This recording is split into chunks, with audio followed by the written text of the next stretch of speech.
अस्मत्गुरुसमारम्भां यतिशेखरमध्यमां लक्ष्मीवल्लभपर्यन्तां वन्दे गुरुपरम्पराम् ஆழ்வார்கள் வாழி அருளிச் செயல் வாழி தாழ்வாதுமில் குறவர்தாம் வாழி ஏழ்வாறுமுய்ய அவர்கள் உரைத்தவைகள்தாம் வாழி செய்யமறை தன்னுடனே சேர்ந்து வாய்த்த திருமந்திரத்தின் மத்திமமாம் பதம் போல் சீர்த்த மதுரகவி செய்கலையை ஆர்த்த புகழாரியர்கள் தாங்கள் அருளிச் செயல் நடுவே சேர்வித்தார் தாற்பரியம் தேர்ந்து.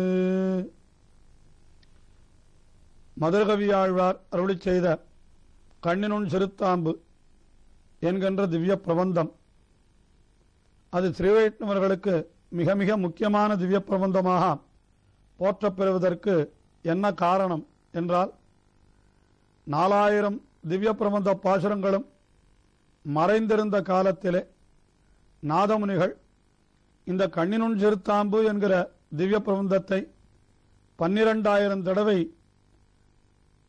நம்மாழ்வார் எழுந்தருளியிருந்த அந்த திருப்புலியாழ்வார் அடியிலே ஜபித்தபடியினாலேதான் நமக்கு 4000 பாசுரங்களும் கிடைத்தன. நம்மாழ்வார் நாதமுனிகளுக்கு பிரத்யட்சமாகி 4000 பாசுரங்களையும் நாதமுனிகளுக்கு கொடுத்தார் என்று குரு பரம்பரை வரலாறு தெரிவிக்கிறது. நமக்கு திவ்ய பிரபந்தங்கள் கிடைப்பதற்கு மூல காரணமாய் அமைந்ததே இந்த கண்ணினுன் சிறுத்தாம்பு என்கிற திவ்ய பிரபந்தம் ஆகையாலே இதனுடைய பெருமை ஒப்பற்றதாகும். இந்த கண்ணினுன் சிறுத்தாம்பு என்கிற திவ்ய பிரபந்தத்தை அருளிச் செய்த மதுரகவி ஆழ்வார் தமக்கு நம்மாழ்வாரே எல்லாம் என்று தெரிவிக்கின்றார். அதாவது ஆழ்வாருக்கு எம்பெருமானே எல்லாம் என்று இருக்க, மதுரகவி ஆழ்வாரோ அந்த ஆழ்வாரையே தமக்கு எல்லாமுமாக கொண்டு பாசுரங்களை அருளிச் செய்கின்றார். மதுரகவி ஆழ்வார் எனக்கு நம்மாழ்வாரை காட்டிலும் வேறு தெய்வமே இல்லை என்று தெரிவிக்கின்றார். அதிலேயும் எம்பெருமானை காட்டிலும் ஆழ்வார் உயர்ந்தவர் என்று இந்த கண்ணினுன் சிறுத்தாம்பு முதல் பாசுரத்திலேயே தெரிவிக்கிறார். எம்பெருமான் என்றால் யார் என்னால், மதுரகவி ஆழ்வாருக்கு மிகவும் விரும்பத்தக்கவராய் அமைந்தவரான நம்மாழ்வார். அவர் எம்பெருமானுடைய எத்தனையோ அவதாரங்கள் எல்லாம் கிடக்கச் செய்தே அந்த எம்பெருமானுடைய கிருஷ்ணாவதாரத்திலே மிக மிக ஈடுபட்டார். நம்மாழ்வார் என்றால் அவருக்கு கிருஷ்ண திருஷ்ணா தத்துவம் என்று பெயர். அதாவது கண்ணனிடத்திலே ஆசையை வடிவெடுத்தவர் என்பது அவருடைய பெயர். அப்படிப்பட்ட அந்த கிருஷ்ண திருஷ்ணா தத்துவமான நம்மாழ்வார் அந்த கிருஷ்ணாவதாரத்திலும் கூட மற்றைய சரித்திரங்களை காட்டிலும் அவன் வெண்ணெய் களவு கண்ட சரித்திரம், நவநீத சௌரிய விருத்தாந்தம் என்று சொல்லுவார்கள். அந்த வெண்ணெயை களவு கண்டு அவன் உண்டான், யசோதையினுடைய கையிலே அகப்பட்டான், உரலிலே கட்டுண்டான், அடியுண்டான், அழுதான், ஏங்கினான் என்றெல்லாம் சொல்லப்பட்டிருக்கிறதே. இதை நினைத்தவாறே எப்பேற்பட்ட பரம்பொருளான எம்பெருமானுக்கு இப்படி ஒரு எளிமையா என்று நினைத்து அந்த வெண்ணெய்க்களவு கண்ட சரித்திரத்திலேயே ஆழ்வார் மோகித்து விழுந்தார். 10 அடியவர்க்கு எளியவன், பிறர்களுக்கு அரிய வித்தகன், மலர்மகள் விரும்பும் நம் அரும்பெறல் அடிகள், மற்றொரு கடைவெண்ணை களவினில் உறவிடை ஆப்புண்டது எத்திரம். எத்திரம் என்று ஆழ்வார், இது என்ன ஆச்சரியம், இது என்னமாய்த்தான் இருக்கிறது. மற்றொரு கடைவெண்ணை களவினில், அந்த வெண்ணையினுடைய களவு சமயத்திலே அப்படி கையும் களவுமாக பிடிபட்டு உரலினுடைய ஆப்புண்டு கிடந்தானே என்று அந்த பகவானுடைய எளிமையை நினைத்தார். அப்படியே மோகித்து விழுந்தார் ஆழ்வார். எழுந்திருப்பதற்கு 6 மாதங்கள் ஆயின என்று அருளிச் செய்கிறார்கள் ஆச்சாரியர்கள். இப்படி நம்மாழ்வார் மோகித்து கிடந்தது எம்பெருமானுடைய கிருஷ்ணாவதாரத்திலே, அதிலும் அவன் வெண்ணெய் களவு கண்ட அந்த விருத்தாந்தத்திலே. ஆனால் மதுரகவி ஆழ்வார் அதே சரித்திரத்தை எடுக்கிறார். அதாவது ஆழ்வாரோடு ஒப்பிட்டு கழிக்க வேண்டுமானாலும் கூட அது மிக உயர்ந்த சரித்திரமாய் இருக்க வேண்டும். அது எப்படிப்பட்ட உயர்ந்த சரித்திரம் என்னால் ஆழ்வாரும் ஈடுபட்டு மயங்கின சரித்திரம். ஆகையினாலே அந்த வெண்ணைக்களவு கண்ட கண்ணனையே எடுத்து அவனை நினைத்தால் எனக்கு நாவிலே இனிமை ஏற்படவில்லை, எனக்கு நம்மாழ்வாரை நினைத்தால்தான் நாவிலே இனிமை சுரக்கிறது என்று முதல் பாசுரத்திலே அருளி செய்கிறார். கண்ணினொன்றிரு தாம்பினால் கட்டுண்ண பண்ணிய பெருமாயன் என்னப்பனில்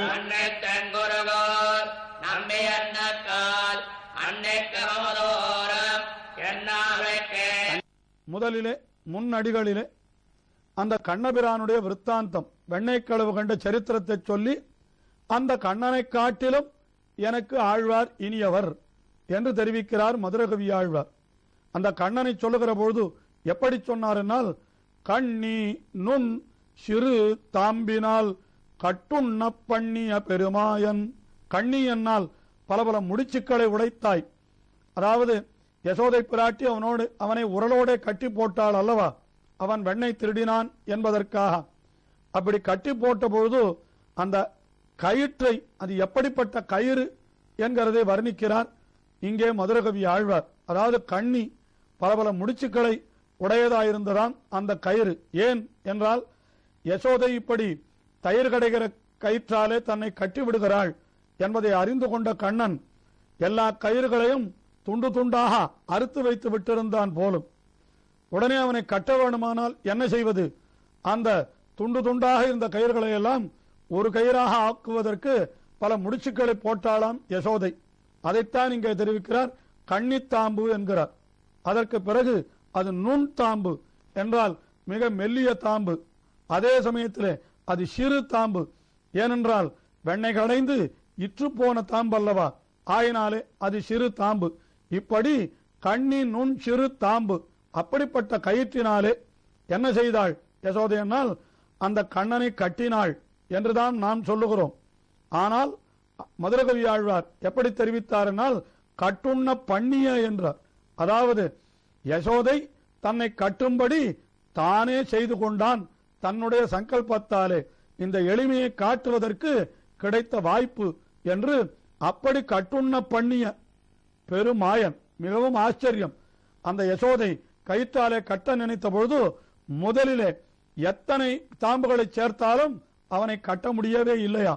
ஆனால் திடீரென்று எம்பெருமான் என்ன செய்தான், அந்த யசோதைக்கு தன்னை அடங்கினவனாக காட்டிக் கொள்வதற்காக ஒரு சுற்றுக்கு கூட போதாமல் இருந்த தாம்பு 2-3 சுற்றுக்களுக்கு போதும்படியாக தன்னை சுருக்கி கொண்டானாம். இதுதான் அவனுடைய அந்த மாயம், ஆச்சரியம். அப்படிப்பட்ட பெருமாயன் என்று நம்மாழ்வார் ஈடுபட்ட அந்த கிருஷ்ணாவதார சரித்திரம் அதை சொல்லிவிட்டு அப்படிப்பட்ட என் அப்பனில் என்கிறார். என் அப்பன் என்னால் கண்ணனை சொல்லுகிறார், அப்பன் என்னால் உபகாரகன். என்ன உபகாரகன்?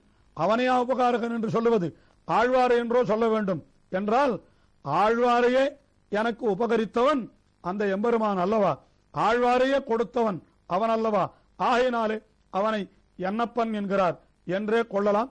அப்படிப்பட்ட என் அப்பன், அந்த என்னப்பனில் என்றால் என் அப்பனை காட்டிலும் என் அப்பனை விட எனக்கு யாரை சொன்னால் இனிக்கிறது என்றால் நன்னி, கிட்டி. நன்னி என்றால் கிட்டே சென்று, அருகே சென்று. தென்குருகூர் நம்பி என்ற கால், அந்த நம்மாழ்வாருடைய திருநாமமாக தென்குருகூர் நம்பி என்ற திருநாமத்தை சொன்னால் எனக்கு அன்னிக்கும், என்னுடைய நாவிலே தித்திப்பு ஏற்படுகிறது. அதற்கு மேலே அமுது ஊறும்.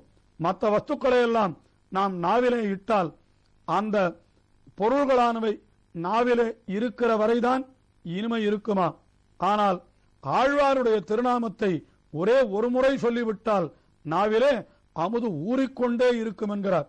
அன்னிக்கும் அமுது ஊறும் என்றெல்லாம் மதுரகவி ஆழ்வார் தெரிவித்தாராம். உடனே மதுரகவி ஆழ்வாரை சில பேர் கேட்டார்கள் போலிருக்கிறது, ஆழ்வாரே, நாங்களும் தான் அந்த நம்மாழ்வாருடைய நாமத்தை சொல்லி பார்த்தோம், ஆனால் எங்களுக்கெல்லாம் அது அப்படி இனிக்கவில்லையே, நீரினமோ அது அன்னிக்கும் அமுது ஊறும் என்று சொல்லுகிறீரே என்று ஆழ்வாரை கேட்டார்களோ என்னமோ. உடனே ஆழ்வார் என்ன தெரிவிக்கிறார், அன்னிக்கும் அமுது ஊரும் என் நாவுக்கு, என்னுடைய நாவுக்கு அப்படி இருக்கிறது. உங்களுக்கு அது ரசிக்கவில்லை என்றால் அது உங்களுடைய குற்றம். உங்களுக்கு பகவானுடைய திருநாமத்தை சொன்னாலே நாவிலே அமுது ஊறவில்லை என்றால் ஆழ்வாருடைய திருநாமத்தை சொன்னால் நாவிலே எங்கே அமுது ஊறப் போகிறது? அது ஆழ்வார் பகவானை காட்டிலும் உயர்ந்தவர் என்கிற அந்த பிரதிபத்தியோடு, அந்த எண்ணத்தோடு அப்படி அதை அனுசந்தித்தால்தான் அப்படிப்பட்ட ஒரு இனிமை ஏற்படும். அந்த இனிமை என் நாவுக்கு ஏற்படுகிறது. அது உங்கள் நாவுக்கு ஏற்படவில்லை என்றால் அது உங்களுடைய குறை, உங்களுடைய பாக்கியஹீனத்தை. உங்களுக்கு அந்த பாக்கியம் இல்லை என்றுதான் சொல்ல வேண்டும் என்று இப்படி அந்த கண்ணினுன் சிறு தாம்பினால் கட்டுண்ண பண்ணிய பெருமாயனான கண்ணபிரான், அந்த கண்ணபிரான் என்னப்பன் என்றார். என்னப்பன் என்றால் நஞ்சியர் வியாக்கியானத்திலே காட்டுகின்ற போது ஓர் ஊருக்கு போகும்போது வழியிலே ஒரு மரத்தின் நிழலிலே தங்கினால் இது நிழல் அருமையாக இருக்கிறது என்று சொன்னால் அதுவே போய் சேர வேண்டிய இடம் என்று ஆகிவிடுமோ? அதுபோல இவர் ஆழ்வாரிடத்திலே செல்லுகிறவர் நடுவிலே இடைப்பாறுகிற இடமாகத்தான் அந்த எம்பெருமானை கொண்டார். ஆகையினாலே அவனை என்னப்பன் என்றார் என்று அற்புதமாக எடுத்து காட்டுகிறார். அப்படிப்பட்ட அந்த என் அப்பனை காட்டிலும், என் அப்பன் என்று சொல்லுவதை காட்டிலும் தென்குருகூர் நம்பி என்று சொன்னால் என்னுடைய நாவிலே அன்னிக்கும் எனக்கு இனிமை ஏற்படுகிறது, அமுது ஊறுகிறது. நாவிலே எனக்கு அந்த அமுதம் சுரக்கிறது. அது என் நாவுக்கு ஆழ்வாரையே அடிபணிந்து ஆழ்வாரையே தெய்வமாக கொண்டிருக்கிற என்னுடைய நாவுக்கு இப்படிப்பட்ட நிலைமை ஏற்படுகிறது என்று முதல் பாசுரத்திலே தெரிவித்தார். மதுரகவி ஆழ்வாருடைய அனுபவத்தை தொடர்ந்து செய்வோம்.